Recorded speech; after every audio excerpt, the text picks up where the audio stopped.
Hey, what's up, everybody? We are back. This is the Fryar Place, where the conversations are fire. I'm Irving Fryar, the host tonight. We are back in the flow. Football season is over. We've gotten our break, and we got the show back up and running today. Good to see a bunch of you already waiting for the show to come on live. We got a great guest for you tonight. He's going to have to leave early, so we're going to bring him on as soon as we can. But before we do that, we got to pay the bill. So we'll be right back right after this. Y'all hang in there. We're coming right back. In Lancaster County, Pennsylvania, there's a slightly slower pace of living. That's also where you'll find the home of Stoltz Fish Structures, where quality, integrity, and world-class customer service are more than just a way to do business. It's a way of life. From our humble beginning over 40 years ago in a small building, to things from gazebos and sheds, to garages and pergolas, and everything in between. All right, we are back. I see all of you. Amanda Smith, shout out to you. What's going on? Listen, if you're watching right now, if you happen to have a question during the show for my guest, please put a capital Q, semicolon, and that will draw my eyes' attention, and I can ask your question, and hopefully our guest today will be willing to answer it. What's going on, Billy Bell?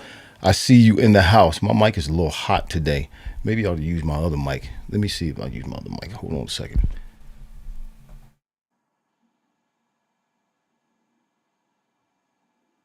Yeah, that's a little bit better. Yeah, that's better. Because that mic over there is hot. I don't know what's going on with that one. And this one's buzzing a little bit. So we're going back to the other mic. All right. We'll be with you in a second. Hold on. Too many mics. All right. We back in the house now. All right, listen. I'm going to bring my guest in. Amanda, hand clap. Yep, thank you. Is the mic sounding all right? Thank you. Yeah, it's all right. Listen, this cat here is a fourth round draft choice out of the University of Michigan. 2006 was drafted by the Eagles. He's a wide receiver, so we have a lot in common. First team Big Eight all Big Ten, I should say. Big Eight, that's when I played. First team all Big Ten his senior year in college, wide receiver. 10 years in the NFL, 8 of those 10 years with the Philadelphia Eagles. He played for the Panthers, also played for the Chiefs. 346 receptions, 4,118 yards, and 13 touchdowns.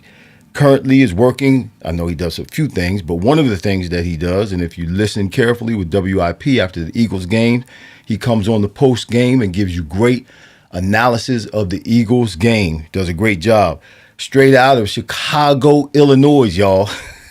Put your hands together for Mr. Jason Avant. Yeah. You got the graphics going, Irv. It's good Man, to see you, listen, sir. I do all this by myself, brother. Yeah, that's awesome sauce. Great to see you. How you doing, man? I'm doing well. I can't complain at all. Just happy that the season ended the way that it did. So it's a good thing. People just think that it's about the current team. No, it's a lot of people that helped build this organization, and you being one of the pioneers, and me, laying down some bricks in there too. So Mm-hmm. it's a great thing to have that camaraderie and just the city being electric. Right, right. I'm what they call an OG now. I get that. I pulled up to the gas station the other day, and the gas station attendant came. This is Sunday now. I'm dressed in my suit, and gas station attendant, young cat, came up and rolled down the window. He said, "What's up, OG?" I'm like, "Doggone." And my wife says it stands not for original gangster, or it's a way of the young cats, paying respect to the elders. But my wife says it stands for old guy. Oh, yeah. She She takes gonna my make sure you glory. get it. She takes my glory away from me. Every time I get that OG and I start feeling good, she says, "No." Yeah. Listen, every time I see you, brother, you got a smile on your face. You're always in a good mood. You're always upbeat. What is that? Why are you always in a good mood? Every time I see you, you're in a good mood. Doesn't matter what's going on, man. You're just always pleasant. You're always approachable.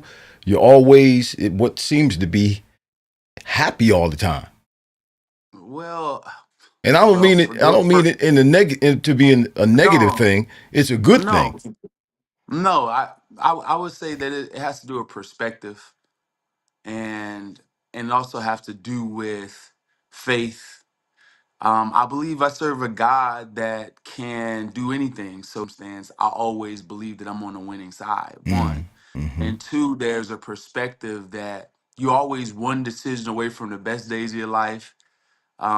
And I realized that I don't supposed to be in the situation that I am, right? So each morning, each day, there's a part of me that's reflective and understanding that, man, I get to do this. Mm-hmm. I am blessed. I've overcome so much. When you are in a place in your life where you've had a lot and you've had a little, you've been up, you've been down, it gives you a different perspective. So I just walk around with a different faith level, but Mm-hmm. also just life experience have taught me, man, just be grateful and enjoy the moment. Enjoy the times that you are. Like, yeah, you Right. may have problems. I have problems each and every day. Kids, whatever it may be. There's always something going on. But that doesn't mean that I have to take my frustrations out on everyone else with my attitude and the way I carry myself. You would never know what's going on with me because I believe that these things can pass. These things are going to pass, and I serve a God that will never leave me nor forsake me.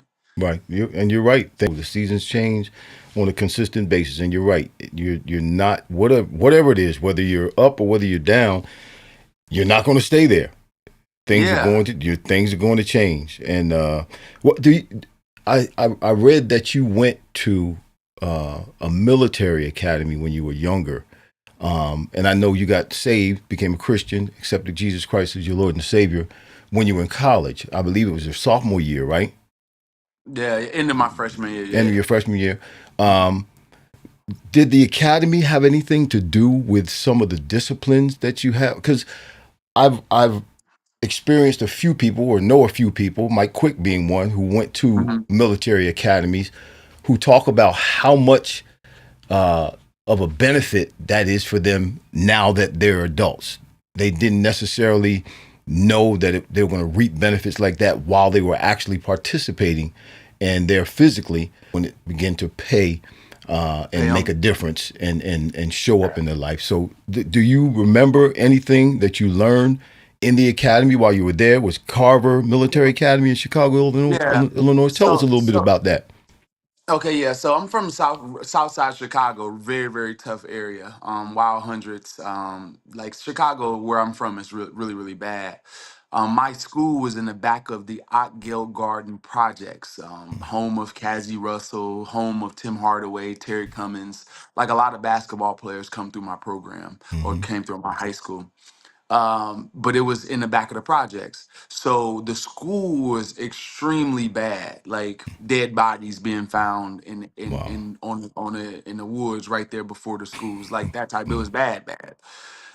So what they did was because the school was bad and the grades weren't coming up to the standard, they begin to transition it into a military academy. And Mm, so when I first went to Carver, it was Carver Area High School. But okay. my sophomore year, they begin to transition it to Carver Military Academy. But they couldn't force us to be a part of the military academy. Mm-hmm. Mm-hmm. They had to transition each freshman class into became full on military. So I did have ROTC classes by choice. You learn some things in there. My dad was also in the military. The thing that you learn through that process, which was good, was like just the discipline and being held accountable.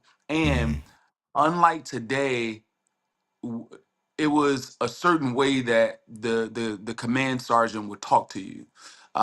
There was a certain way that you had to have tough skin in order to be able to be in ROTC or be Mm-hmm. in one of the commander's class. 'Cause he didn't just teach ROTC. He could have taught wood shop or he could have taught automotive or whatever it may be. And if you're in nonsense, no talk back, this is final type of voice. Right. So what that did was because my dad was in and out of jail, it taught me how to be able to hear male leadership in a Mm-hmm. different light, which helped my life going forward. Because I didn't have immediate male leadership because my dad was in and out of jail. Mm-hmm. But hearing male leadership and getting used to it and getting used to coaching helped me out tremendously because of the academy. Mm-hmm.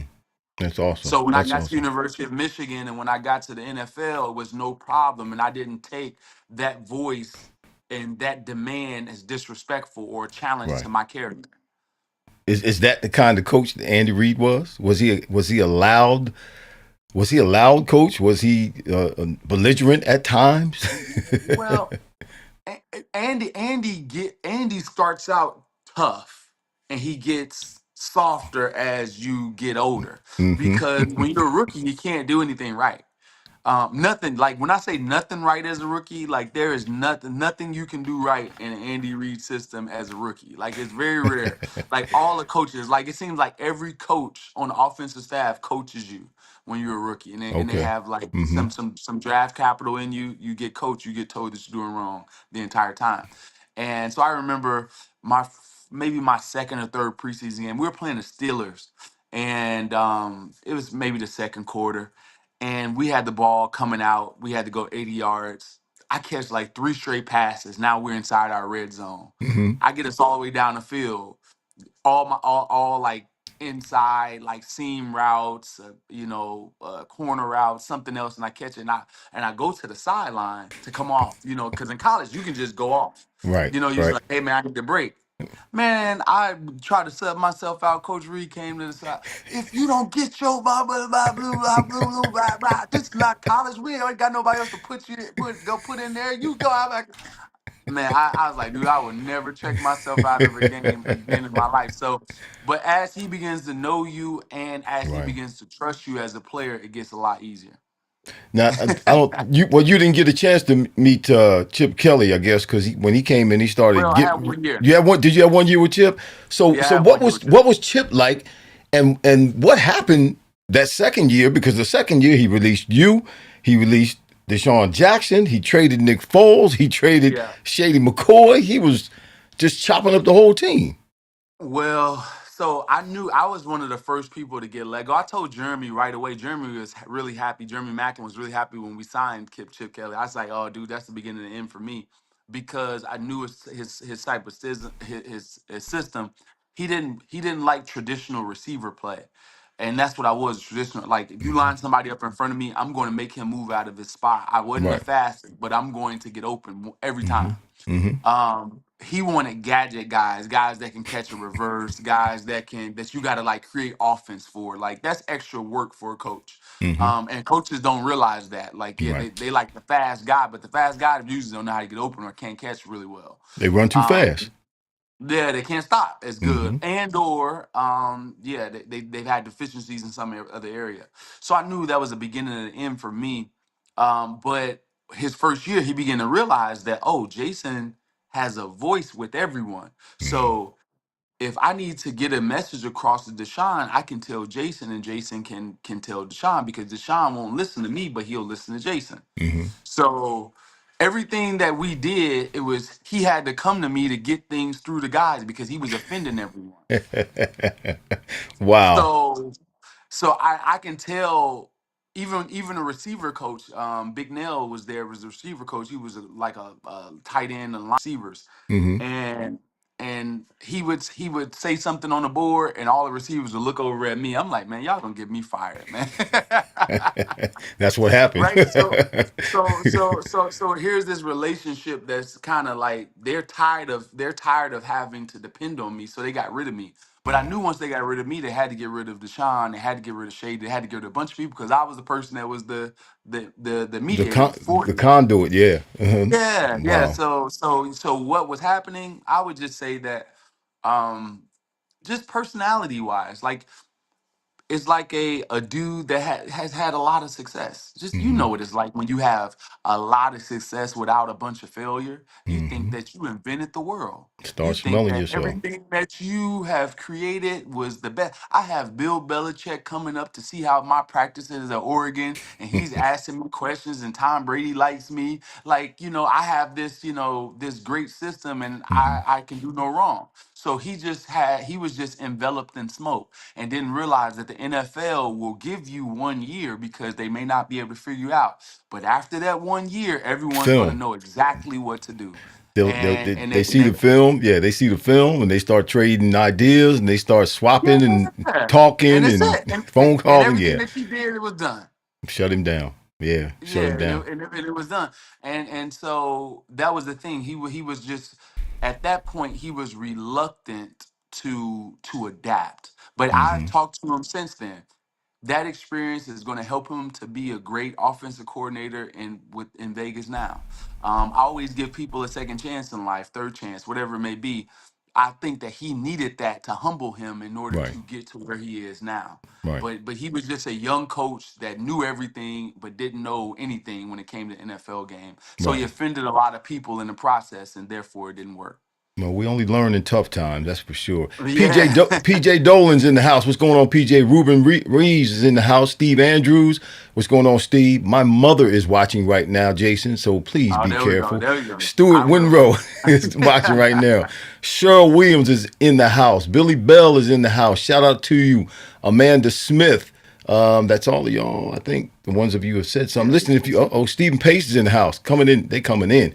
Listen, if you have a question for Jason, please throw up a Q and the capital Q semicolon, and write your question. It'll pop up. My eye will catch it, and we'll see if we can ask him and see if he will answer it. We're gonna keep on rolling here. Listen, man, I read some stuff about you. Did just a little bit of research. Okay. I know you can't really trust Wikipedia that much, but I'm willing to step out on a limb here.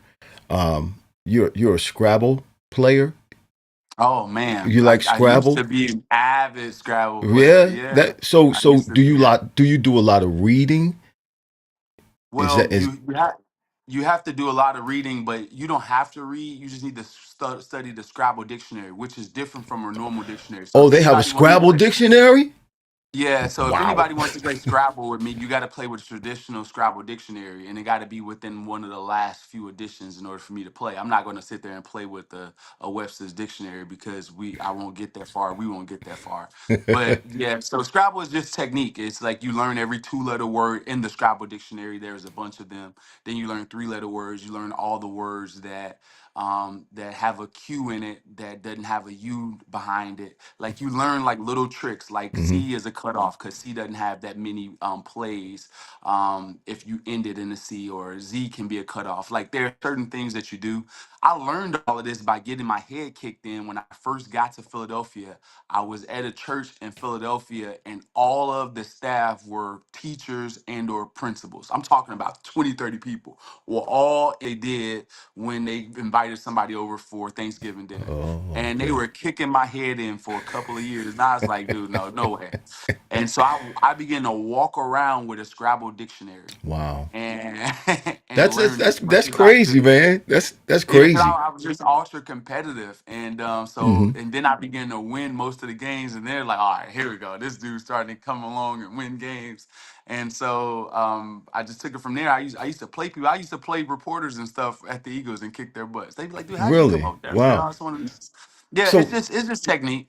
so when did you start? Because that's I'm thinking if you're younger, you're playing sports, you're focusing on sports, and you don't really have a whole lot of time to think about Scrabble or reading the Scrabble dictionary. So Yeah, when no, did you take this on?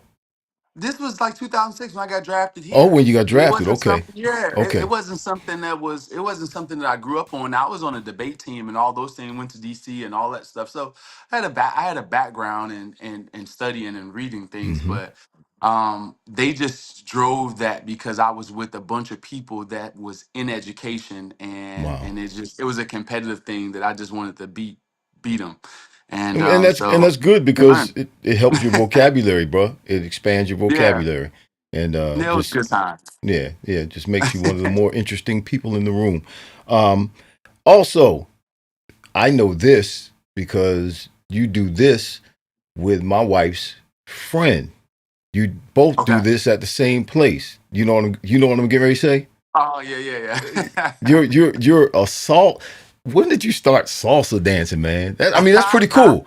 That's it's hot because I've seen you. I think I saw you performing at an Eagles game. Was it at an Eagles Yeah, game? I had a month, and they asked me to get together like some salsa studios in the area, people of Latin culture and heritage, and Mm-hmm. bring them together, and we do a social dance there. So I was able to bring together five studios around this area: Wow. South Jersey, Delaware Valley, Bucks County. Like get them together and do it. So it was a fun time. But yeah, I salsa dance. But you're I started smooth too, that. bro. You got the wiggle and Yeah. the spins and the shuffling the feet and you no, you got it, bro. How long did it take you to get to the point to where you are now? When did you start and why did you Oh start? man. Just run it down. Well, so unfortunately in life, like there's like I grew up dancing. Chicago, we step. Like there's a stepper set. Like that's what Hmm. we do. Hmm. So you know you get step in the name of love, all that stuff. Like that's a Chicago thing. That's like choreographed, and you can also go to certain places and learn. But we learn that stuff in the backyard. When I got married in 2007. Me and my wife did not stay together. We Hmm. tried our best, and in 2017, 18, she filed for divorce. And then um, during that time, when I was married, I wasn't allowed to dance because when I would dance, That's why you needed to get divorced. yeah, no, it's fine. When it was no, when it was when I was married, like so what happened was if I would start dancing at a wedding or something else, Right. it would just be 30 women that'll come over there and try to start dancing with me. So I was like, I can't, y'all messing up my whole thing. I'm just trying to dance in Got a to go. chair, Got to right? go home and Yeah, fight. You you now know, you got to go home and yeah, fight. right. So it was like, yeah, so it wasn't worth it. So, but when divorce was upon me, I was like, dude, let me get back to doing what I do. That's something that Yeah. makes me happy, and Yes. it was an out. So I started taking lessons in Philly, like in 2019, 18, 19, something like that. And it was just like dancing stepping in Chicago. Like there's a Hmm. rhythm to it, and once you figure out the rhythm, you catch it kind of easy. And I still take lessons to the day. I'm in advanced classes or semi-pro classes, Mm. um, and so I continue to get better at it. I compete, do all those things. So I travel the world actually dancing Really? because like there's certain rhythms there. So yeah, I travel dancing. Like I'm going to Milan at the end of this month, Italy, to dance at a salsa congress. I've been Wow. to Bulgaria, Istanbul, Croatia, um, Budapest, different places around the world, Puerto Rico, like different places dancing. Now, are they paying you to come and dance, or are you paying to go dance? It depends on the circumstance. Okay. Like if I go with a group, they may pay my room or pay Hmm. whatever it is. They'll pay some of my costs. But I usually where I am now, I have to pay. But I'm only Okay. a couple years away from people having to pay me to come teach There you them go. and or pay for There you everything. go. Yeah, work it, Yeah, man. Work it. yeah, Work it, bro. No, you got it. You got it. yeah. I've seen you. I mean, I have rhythm. I can't salsa dance. I got a couple of Oh, one you two can't. steps. You can't. No. To play No, let receiver me. at the level that you played it at with with that rhythm and Well, dexterity, you got it. well, let me say It's just that this. it's untimed. I never started salsa dancing. Let me put Yeah, it that way. yeah, But man, you got it, bro. Keep it up. That's great. You also yeah. you have a tramp. Do you still have the trampoline park? Well, In so for the people there, I used to launch trampoline park in the Jersey area and right. also Delaware. I sold it in 2024. I just Okay. sold it. Okay. But it did good for me for a long time. But it was time for me to go. But the trampoline park business, the reason I got into that business, I come in the locker room one day, Trey Thomas is gone. I go in the locker room next day, Brian Westbrook gone. Wow. Donovan McNabb gone. Then they say, okay, Brian Dawkins, we not renewing your contract. You got to go find someone else. So Brian Dawkins is in Broncos. I'm like, dude, it's time for me to do something else because this is like, the entire team pretty Mm-hmm. much, like Mm-hmm. all the important people on this team. And I began Right. to realize how cutthroat the NFL can be. Mm-hmm. And so I always had an inclining um, for entertainment. So I began to use my NFL celebrity Right. to just go into Dave and Buster's, go into Sky Zone, and just talk to people. And they were like, "Hey, man, I'll teach you the business if you come in here and sign and let our customers meet you and tell you the back office, the systems, everything about the store, vending, accounting, everything, just for me signing some autographs." And I thought it was a good investment. I did that 3, 4 years while I was in the league during the off season, Right. and when I retired, I went right into it. That's awesome. That's awesome. Yeah, That's I think the players today do more of that than when I was playing. That's one of the things when I look back on my time in the NFL, on my time during my career, that I did not do. I don't necessarily regret it because I was ignorant of it, but I did not maximize opportunities while I was yeah, playing. Do you yeah. retire and 10, 12 years later, it's okay. But they really will open doors, while you're actually in the NFL performing on the field. That's the time you need to start opening doors and meeting people and setting things up for when the time comes that you walk in the locker room and they don't see you anymore. Yeah, Yeah, and I got something to add to that, and this is something that I had to learn because a lot of the things that I did was kind of post NFL too, because you're so focused on making a team, you're so right, focusing on being the best that you right. kind of block out everything else. And another thing is that when you come from hard times, you come from hood, you come from the country, you come from people that don't have a bunch, what happens is that you get scared that people are going to try to take what you have because you Hmm. got to tell people no constantly in order just for you to make a living. But what you Constantly. do is Hmm. you shut yourself off to the negative people, but you also shut yourself off to the positive people. Yep, yep, yep. So there's no in between. You just become this turtle and you turtle and keeping everyone out because they are trying to take from you, be leeches. But there are some people that can actually help you multiply. And I didn't learn that until later. Well, and it's hard to figure out, or at least it was for me. It's hard to Hmm. figure out who those people are, who are Yeah. not who the ones who are genuinely not trying to take advantage of you. So, like you said, you shut everybody out, and Yeah. somebody like me, I don't come from a background where anybody in my family was familiar with banking or had done any banking or had any money or had dealings with money or knew how to manage money or knew how to Yeah. invest. I wasn't attached to anybody like that. So I had to eventually trust somebody that I met and then I tried to develop a relationship with and tried to develop some trust with. And Uh huh. that doesn't always work out well. Work out either. It doesn't Yeah. It always doesn't work always out work well. out either. So Yeah. so yeah, that was do you still do your camp, faith and football? You had a Christian camp, didn't you? Yeah. Football camp, I was had, it? In yeah, in I had, in I did. Chicago and in Camden. Yeah, I did that camp for over 10 years. I cut it off in what Wow. 2022, Mm-hmm. and gave it over to one of the local guys there in Chicago. So it's still going, but it's under a different name. Right, right. But I'm not overseeing it. But the craziest thing is that during that time we saw hundreds. When I say hundreds, maybe 400 or 500 kids come to Christ and doing those camps. Yeah, yeah. Because it was we just didn't focus on football. We would make it a 5 6 hour thing where kids had classes and we Mm-hmm. talked to them about life, gang prevention stuff. We had a picnic where there was inflatables and people would come and speak. It was a really robust operation. Shout out to my brother Scooter and Ed Wan for kind of helping me because it was kind of tough getting all those kids there, but it was a blessing, man, doing that. And the craziest thing is that I was in Kansas City, my maybe my last year in Kansas City. It was like 2015, 2016. Mm-hmm. And a guy came up to me and was like, "You don't know who I am, but my name is Jeff Allen. Wow. Um, I know where you're I going.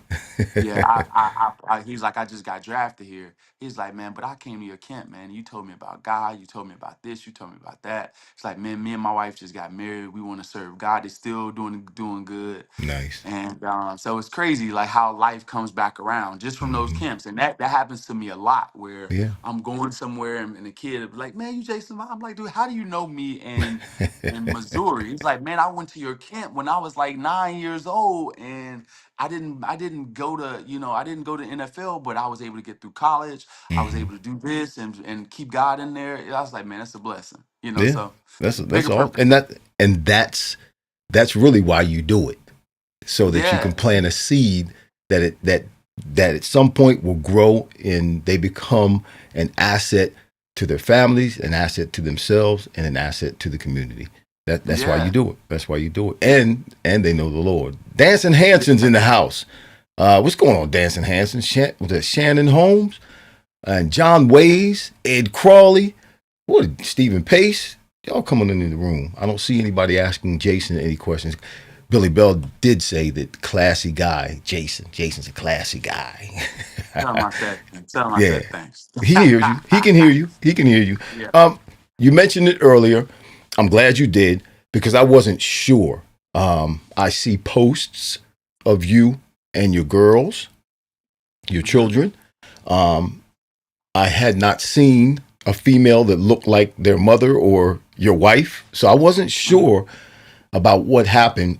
Whether you had children and weren't married, or whether you got married and had children, got divorced. Yeah. You let us know what happened. There was a divorce, so now you're a single parent, father. I see you with your girls, man. It looks very, very genuine. You look like you enjoy your girls. They look like they enjoy you. And you guys, when you're together, the times I've seen it, and like I said, most of it's been like on social media. You're one. You're one. What are some as a single parent, father, male? What are some of the challenges that you have with your girls? Oh man. How old are they? You know, For how old are they? so my daughters are 14 and 12, and then I got a 9-year-old son, right? Okay. Mhm. So here's the thing. When I was going through the process of a divorce, I didn't leave the house right away. And I wasn't in some relationship or anything like that, right? So it was no trauma when it came to that type of thing, like, oh, my dad just ran off type of thing. So I refused to leave their house until they ushered me out. So for 2 years, I They was just in ushered the who? Whoa, basement. whoa, whoa, whoa, whoa! They who ushered you Listen, out? Who ushered my you out? my daughters did. Wow. 2017 to 2019, I would sit down in the basement. We would come down. They would come down from school or do whatever, do their homework, and then we would play our normal games that we normally do. And then they would ask me questions, Dad, why are you leaving? Or why did it didn't work out? And I would keep it honest with them, but not too honest where it was, would be demonstrative to me or my Hmm. ex-wife, Hmm. but just let them know that it wasn't them. Let them know that I love them. I'm not leaving your life. I'm not running off. You're my responsibility. I love you always. So Hmm. they would pepper me with all types of questions, and I created that open space for them. Right. And after 2 years, my oldest daughter came downstairs to me and said, "Dad, I'm tired of you sleeping down here on this couch. It's time for you to go. I know that you're never gonna leave my life. I love you, you love me. And but it's time for you to go. I want mom to be happy, I want you to be happy." Hmm. And that's when I left the house, when my oldest came down and with my middle daughter and told me that, because I knew that they had gotten over it and they Hmm. realized that it wasn't about them. Right. So Right. now, because of that, they don't have a bunch of trauma coming from it. Hmm. And so I would say, and they're good. They can speak their mind with me. My kids Yep. Growing was up. would say anything on our minds. Yeah. Like No. you just can't like you like there's a disrespectful way of handling things, Right. and then there's a way that you have to provide answers for. And I can't get mad at my daughters or my son for asking a question that I don't know the answer to. Right. Right. It actually helps them because I'll say, you know what, I never thought about that. Let me get back to you tomorrow Mm-hmm. about it. I want to Mm-hmm. research some stuff. And Dad, did you research it? Yeah, I did. Here's some things that I found out about this particular thing, and this is Mm-hmm. why I would say steer away from it.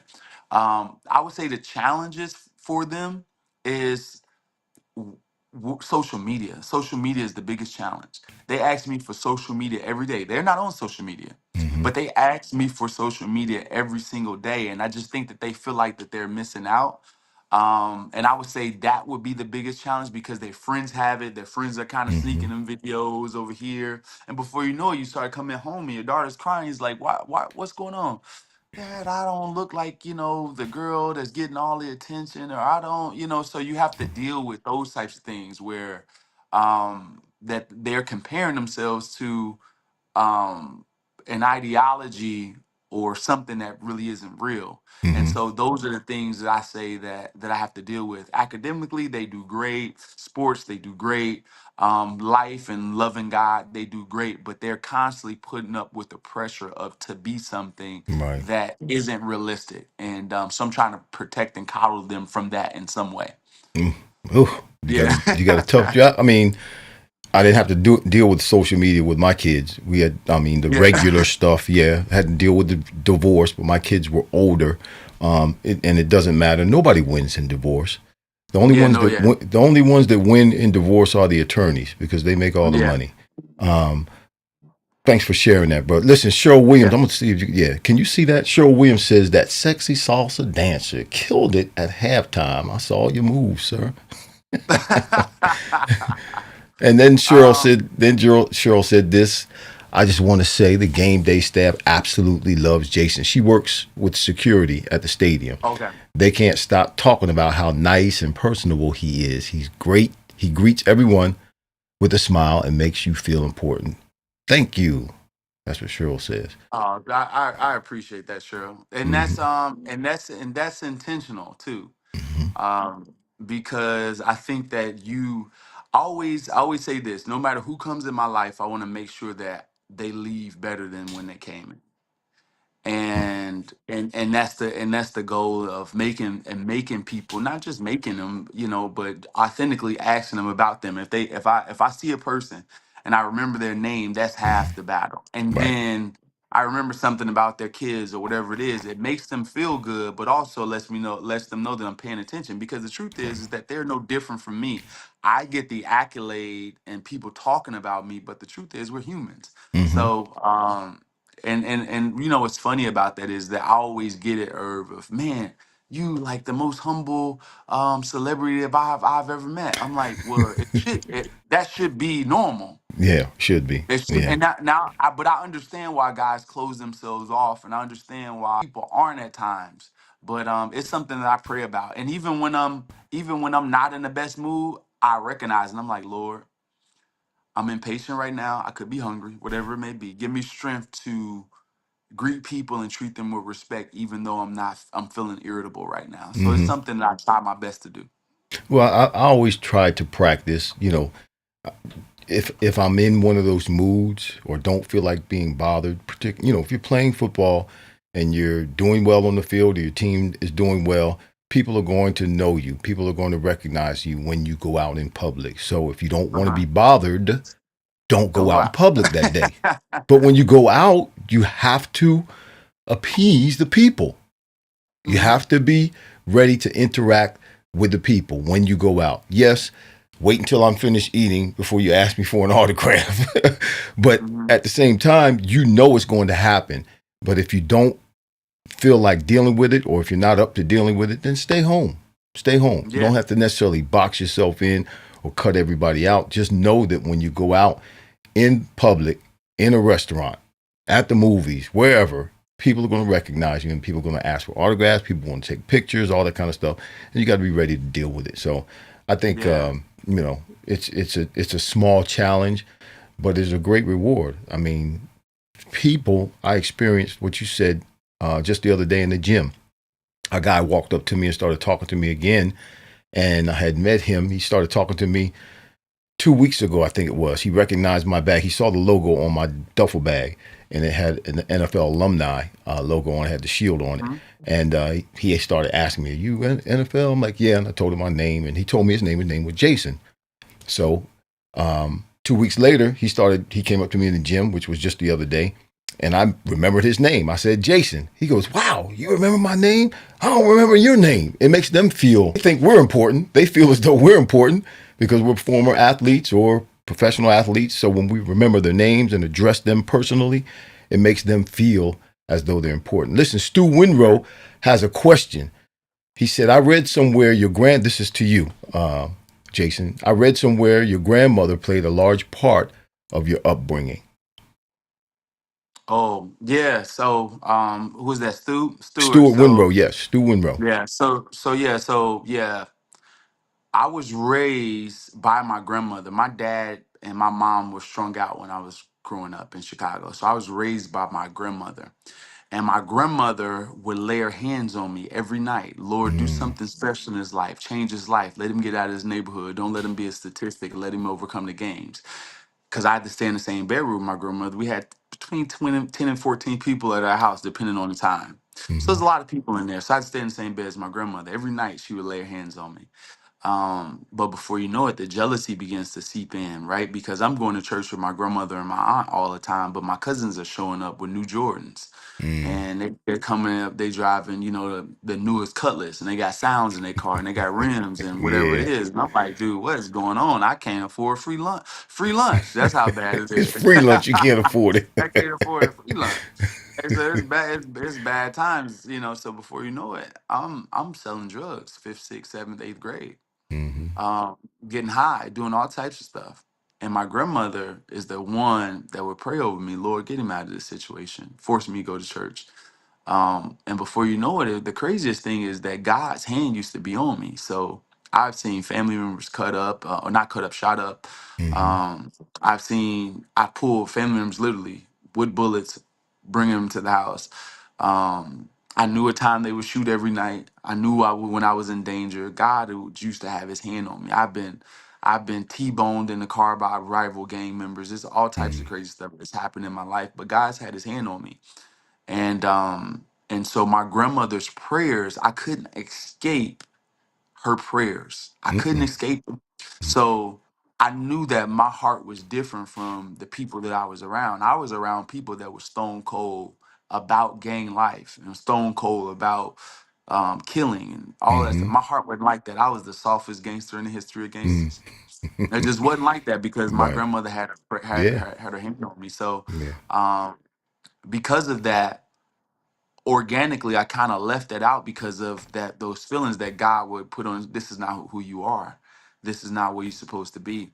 And I changed my path to sports, and it was the prayers answered by my grandmother. Mm-hmm. And Yeah. God is still answering your grandmother's Yeah. prayers for you. Yeah, he still got his hand on you, brother, and he's still answering your grandmother's prayers. That's for sure. Yeah. We got 5 more minutes with you. It's 7:45. I'm gonna let you go at 7:50, like I promised you. Okay. Jeffrey Lewis is in the house. So before you go, we didn't talk any Eagles. We talked about Okay. you, Yeah. which is that's what this show is about. People seem to think that the Fryar Place is a sports show. It's we have a lot of sports figures on because I was a professional Yes. football player, so I know a lot of former professional athletes and No, and you current you you professional weren't athletes. you weren't you weren't just a professional football player. You were That's what. one of the all-time greats, Irv. Now I Well, I grew up appreciate watching that. it. Now, come on now. Well, All right, I, so they may not know. They didn't now. They may have forgotten, but no, we know who you are. I appreciate that. I'm an Yeah, OG though. Remember, I'm an OG. yeah. So we know. I want before you go, I want you to just talk a little Eagles and in reference to what's happening right now. So we know they won the Super Bowl. That was great. It was just an awesome run the whole season. It was exhausting, like you said. I'm glad they won, but you know what? I'm glad the season is over because it was That's funny. It was exhausting to me, man. I'm Yeah, happy and I'm glad, but I was glad to get a break once the season was over, particularly after that doggone parade. That parade was off the chain. Were you yeah, it down was there? crazy. That was Yeah, it was crazy. crazy. That was Yeah, it was crazy. crazy. So made some moves so far. Slay is gone. Saquon Barkley gets a new contract. He's being paid the highest ever as a running back. Yeah, Zach Bond, they had to do Zach Bond's contract. They had to renew him. Zach Bond, he's the highest paid linebacker in the league right now. They're doing he's it doing big. well. And there's talk about Miles Garrett coming to this team. I believe that if there's any way Howie can get that done, I think Howie has some stuff under the sleeve that Miles Garrett is going to be an Eagle come September. I Dang, do. you got a lot of faith. I That's do a have a lot lot of. of faith. I just believe something inside of me is Yeah. causing me to believe that because Howie's the best in the league right now in terms of Yeah. GMs. He's the best in the league. I think he's going to go down if he pulls this Miles Garrett trade off or Miles Garrett contract and gets Miles Garrett into Philadelphia. He's going to go down into the Pro Football Hall of Fame as the greatest general manager of all time in the history of the So you think NFL. that? So talk about whether you like what's going on, whether you don't like what's going on, and how you feel Okay. about this team where they are right now.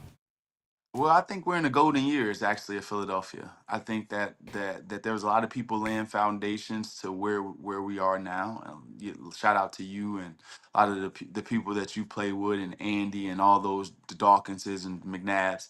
I just think it's a culmination of where Mr. Lurie and his team was built upon. I just think that this is the golden years for them when it comes to the way that they have a young nucleus of players, Mm-hmm. how they value the defensive and offensive lines over other positions. When you hit on draft picks is when you become really good. And I'm gonna tell Mm-hmm. you a good sign of when you are starting to become good. When you gotta let drafted him, but you can't afford to pay Can't him afford. because you got Yeah. so many other players that you have paid and have panned out. That's a great thing, a great problem to Great have. problem to So have. Yeah. Howie is doing a great job, and I think we're in the golden years now. When it comes to getting Miles Garrett, I really, really hope that happens. I'm not as optimistic as you just because of the numbers and the contracts Right. that are already out there. Right. But I do think that we'll walk away with Khalil Mack or someone like that Mm-hmm. that's a little bit older, that has a lot of tread left on the tires, that will be a great complement to Nolan Smith. Because he's a power rusher, and then now you can funnel that power into his speed on the opposite side, along with Mm-hmm. Jalen Carter. I think you get the same results, maybe not 100, but you may get 90% of what you get in now Miles Garrett and Khalil Mack, right? So I think that may be more realistic for us. But I like what's going on with the team. I really do.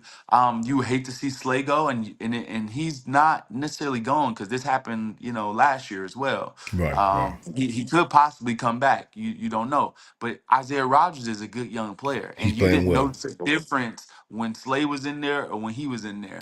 He did a really, really good job. So he's only 26 years old. You got Cooper, you got Quinion, you got Reed, you got Garner Johnson. And that's the other Mm-hmm. thing about the Miles Garrett trade. In order to get Miles Garrett, you're